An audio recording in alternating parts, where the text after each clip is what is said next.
F'Għawdex u fil-polikliniċi m'hemm ħadd imħarreġ f'każ li jkollna xi ħadd pożittiv għall-virus. Mater Dei mhux preparat, lanqas il-pajjiż mhu preparat. Hekk qalet fi stqarrija l-MUMN meta esprimiet tħassib serju dwar is-sitwazzjoni preżenti, sentimenti li kien evidenti anke fl-intervista li ta' lill-programm magħkom il-President tal-Union Paul Patch.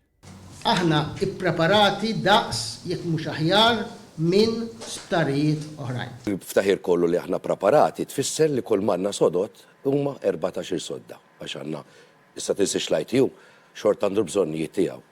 Tatna raġun ukoll u jien għamilta b'responsabilità kbira x'qabel ma nitkellem mal-bida ċekkjajt li ġifieri in-nurses fis-swali tal-mediċina għandna 9, in-nurses fis-swali tas-surgical li għandna 9 wkoll, ir-relief pool tagħna Għawdex ma ninsewx l-isptar ta' Għawdex, dawn ma ħaddu training ta' xejn. Ġifieri noqogħdu niftaħru li aħna preparati, noqogħdu ngħidu kemm aħna minn tal-ewwel fl-Ewropa u 14 il-każ għandna. Għandna n-nies ittrenjati wkoll ġewwa l-ITU għax kif qalet Dr. Gawci xi wħud minnhom daw ikollhom bżonn sptar. L-ITU qed nibżgħu għalih mhux nifqgħu bil-coronavirus.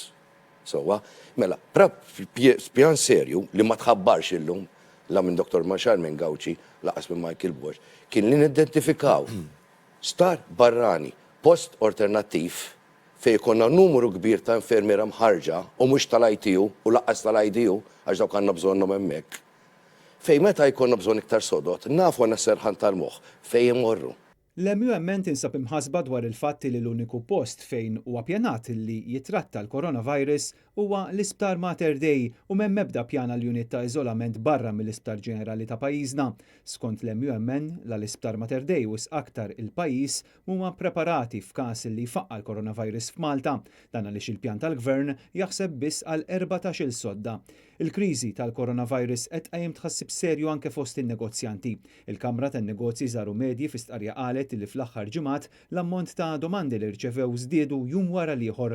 Fosthom kien hemm mistoqsijiet dwar saħħet il-ħaddiema u min ħaddem kif ukoll dwar id-dewmien sabiex jirċievu l-merkanzija minħabba l-effetti li dan il-virus qed iħalli barra minn xtutna. Diversi negozji rrapportaw ukoll illi kien hemm żieda qawwija ta' persuni li marru jixtru minn supermarkets u ħwienet tal-merċa kawża tas-sitwazzjoni li tinsab fiha l-Italja.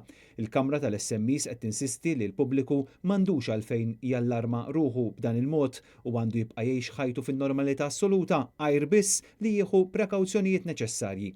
Iżda minkejja dan l-appell anke l-erba' għat-tinjum konsekuttiv numru ta' supermarkets spiċċaw mimlija nies bl-ixkafef jitħallew vojta.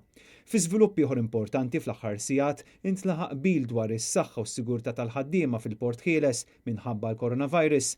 Dan wara li l-UHM Voice of the Workers kienet ordnat lil ħaddiema tal-Freeport biex ma jitilgħux abbord il-vapuri u lanqas iħottu l-merkanzija. Issa, it-tobba mid-Dipartiment tas-Saħħa Pubblika se jkunu qed jiċċertifikaw lil membri tal-ekwipaġġ tal-vapuri li huma b'saħħithom u li ma jkunx hemm periklu għal ħaddiema tal-port.